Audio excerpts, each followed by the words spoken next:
guys. Number 1, at what age did Jose Rizal read the Spanish Family Bible, Historia Sagrada, though not fluently? A. At the age of 3, B. At the age of 5, C. At the age of 8, D. At the age of 9. So ayan, ang mga answer po dito ay B, A, B, A, B. So dito guys, ang answer po natin kahapon, di ba, na-discuss natin at the age of 3, diyan na po nag-start si Jose Rizal na matutong magbasa at saka magsulat. So, diyan natutunan niya na din po yung alphabets and prayers. So, answer po natin dito ay letter B po. Ayan, letter B at the age of 5. Ayan. Yung at the age of 8 naman, dyan na po niya sinulat yung kahapon ulit, yung sa aking mga kabata. Yung poem na sa aking mga kabata. At the age of 9 naman, dyan niya po sinulat yung mother's birthday. Okay, mother's birthday. So, ayan pa. Next question na po tayo. Next question po tayo. So, mamaya pa comment kung ilang questions, ilang scores yung nakuha niyo po.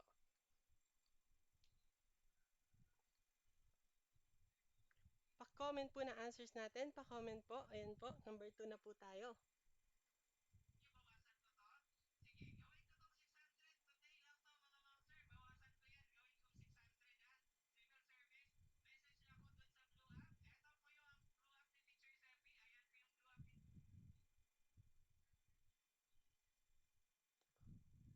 Number 2, answer po natin, letter A, D, D, D, D.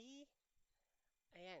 Number 2, at which institution did Jose Rizal enroll as a philosophy and medical student where he did not excel and failed to obtain high academic records? Letter A, Colegio de San Juan de Letran. B, University of Santo Tomas, UST. C, Ateneo Municipal de Manila. D, Universidad Central de Madrid. So, ang dami dito nag-answer. Letter D, D, D. Meron ding B. So, ang correct answer po natin ay letter B. UST po or University of Santo Tomas. So, dyan po siya nag-aral po si Jose Rizal pero hindi siya nag-excel po. Hindi siya nag-excel. Bakit hindi siya nag-excel, guys? Kasi, kasi, ah, racial discrimination. Ayun. May racial discrimination po kasi doon sa UST. Merong social hierarchy under Spanish rule. So yung mga Filipino students including si Jose Rizal ay trinit sila as inferior ng mga Spanish peers nila. Ayan. At saka yung mga professors po kasi noon, mas favored po sila sa Spaniards. Doubted po sila sa abilities ng mga Pilipino. Ayan. Okay, dito naman sa letter A, yung Colegio de San Juan de Letran, hindi po yan. Tapos yung letter C naman, Ateneo Municipal de Manila, dyan po siya nag-aral talaga ng secondary education and obtain excellent academic records. Yung letter D naman, Universidad Central de Madrid, dyan po siya nag-aral ng medical studies niya. Tapos dyan din siya nagkaroon ng license sa medicine. Okay, sa Universidad Central de Madrid. Number 3 na po tayo, number 3.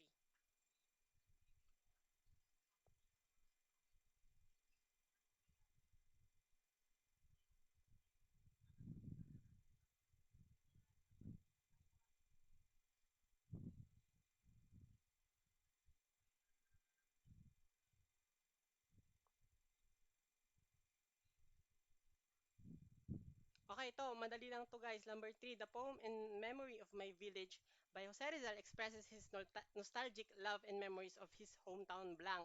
Saan po siya pinanganak? Guys, ang answer po natin, sa Calamba, Laguna. Ayan, Calamba, Laguna. Memorize nyo na lang po, dyan din po siya pinanganak sa Calamba, Laguna. Ayan, dyan po yung hometown niya. And yung poem niya na In Memory of My Village, nagre-reflect po yan ng love for the simplicity, beauty, and yung memories niya, yung fond memories niya po sa childhood niya. Ayan.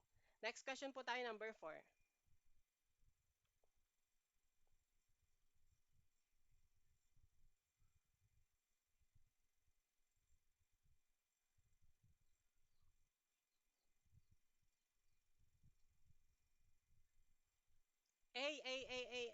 Number four, which of the following works did Jose Rizal create and dedicate to his mother, Teodora Alonzo Rialonda?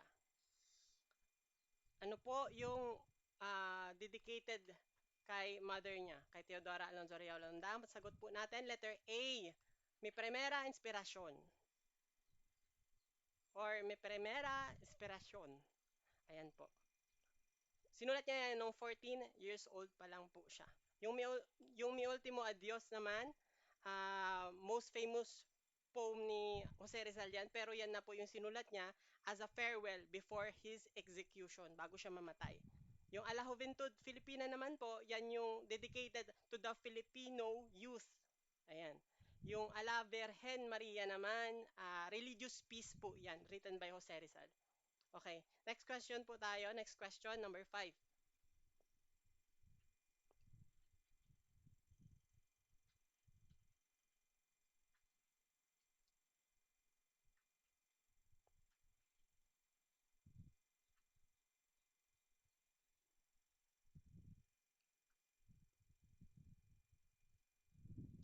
Guys, in which country did Jose Rizal study medicine? Answer po natin, letter A, Spain po. Spain. Ayan. Next po, number 6.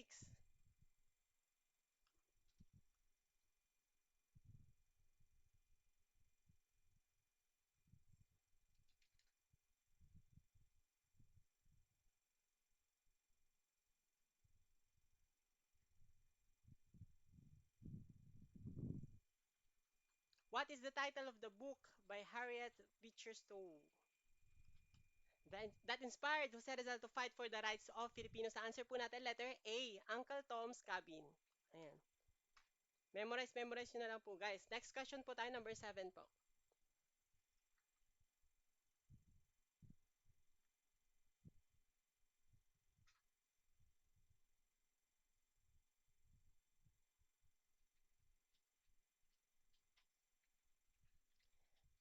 DC, DC, DC. DC, DC. Letter A. Okay, number 7. In which country did Jose Rizal finish writing No Limit Tangere? Ayan. Finish writing No Limit Tangere. Sa Spain, guys, hindi yan yung sagot, yung letter A, kasi dyan siya nag-start na magsulat ng No Limit Tangere. Pero hindi niya dyan na-complete. Okay? Hindi sa letter A, Spain. Letter B naman, France. Nagstay siya sa France, pero hindi dyan niya finish yung No Limit Tangere, guys. Answer po natin, it's letter C, Germany. Germany po. Sa Germany, dyan niya po na-complete yung No Limit Tangere po. um, yung kalahati kasi, in-start niya sa Spain. And then yung another kalahati, guys, doon sa Germany. Doon niya natapos and doon din na-publish sa Germany na po. Noong 1887. So saan sa Germany, guys? Sa Berlin. Ayan. Berlin.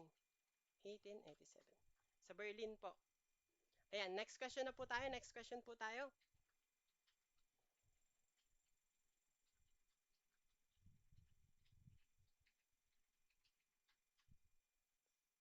Ayan. So ito guys, lumabas siya last season.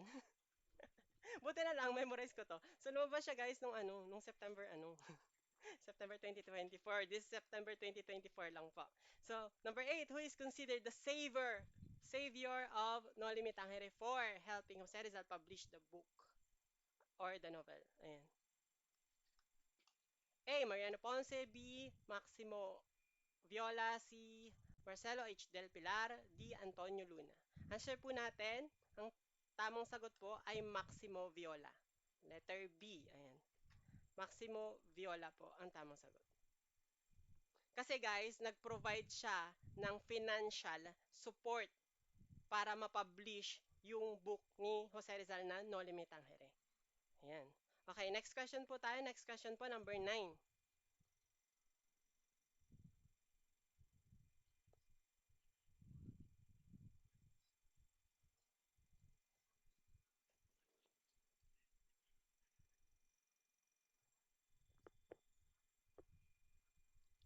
Number 9, a girl from Lipa, Batangas who was already engaged to be married to her townmate, Manuel Luz, was referred to by Jose Rizal in his diary as Kay. Sino si Miss Kay, guys? A. Leonor Rivera. B. Josephine Bracken. C. Segunda Katigbak. D. Leonor Valenzuela. So, na-discuss na natin to kahapon, guys. Ang answer po dito, wait lang, Miss K. Answer po natin, Segunda Katigbak. Kaya, K, di ba? K. Katigbak. Ayan.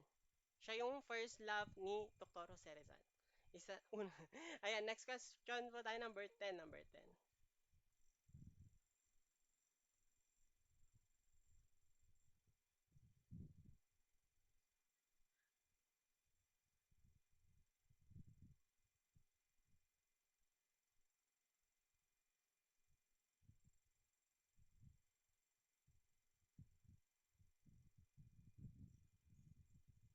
A, A, B, B, B, B, A, B, A, B, A, C. Ayan, may A, C din.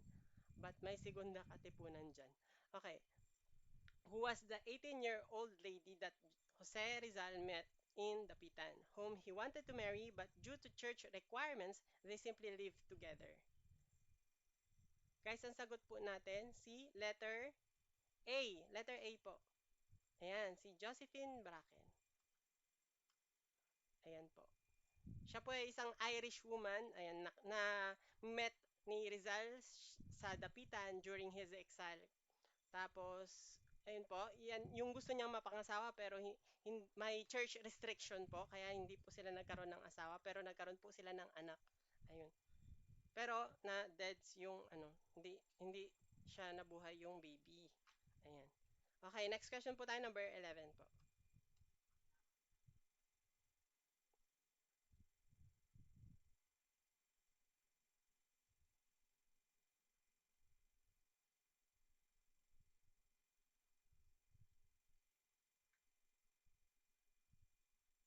Letter B, B, B, B. Okay, what is the English title of El Filibusterismo? Ayan, basic lang po sa inyo yan.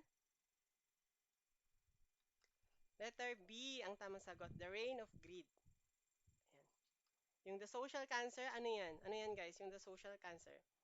So, yan po yung sa Noli. Ayan. Yung English po ng Noli Me Tangere. Tapos, ayan, yung C and D, wala yan. Okay po. Yan lang po yung question na nag-prepare ko po for today. Ayan, maraming salamat po for spending your time with me. Kung gusto nyo po ng another session po, bukas ulit, follow nyo lang po ako dito sa TikTok. And pwede nyo din po ako i-follow sa YouTube kasi ina-upload ko lahat yung full version ng mga videos at saka recorded sa YouTube para mapanood nyo po ng free. Ayan. So, search nyo lang sa YouTube. Ayan, Sage LPT. Dito sa TikTok, yan din po yung name ko sa Facebook, wala pa akong Facebook. But if you want to join online review, talaga yung full program, wala po ako noon, pero may kilala ako. So, i-promote ko na lang din po or i-recommend ko po si Teacher Seppi for you po. Kasi mura lang po sa kanila, 700 lang, Prof. Ed, Gen Ed from October to March. Kasama na po yung final coaching, pabaon, and mockboard drills. So yung drills nila guys sa Prof. Ed and Gen Ed, 23 sets po yun. 23 sa Gen Ed, 23 sets sa Prof. Ed, and 150 questions each set. So yung mga mockboard na po yun, after yung answer siya using Google Form, may copy po kayo na marireceive sa email nyo together with the correct answers. So, makuha nyo talaga yung correct answers and yung mga correct na answer po doon talagang dino-double check nila yon para um, talagang reliable yung materials po at magamit nyo sa mismong actual board exam. Baka kasi may mga lumabas doon guys kasi based yun sa mga previous let questions. What time po bukas? 3:30 na naman po. 3:30, ayan. 3:30 p.m. And maraming salamat po again. You can follow me po dito sa TikTok and sa YouTube. Also, if you want to join the full review program talaga na may mga mas magagaling pa na coach guys, yung mga top 1 coaches, ayan, you can follow Teacher Seppi. Ayan, thank you very much po. Maraming salamat.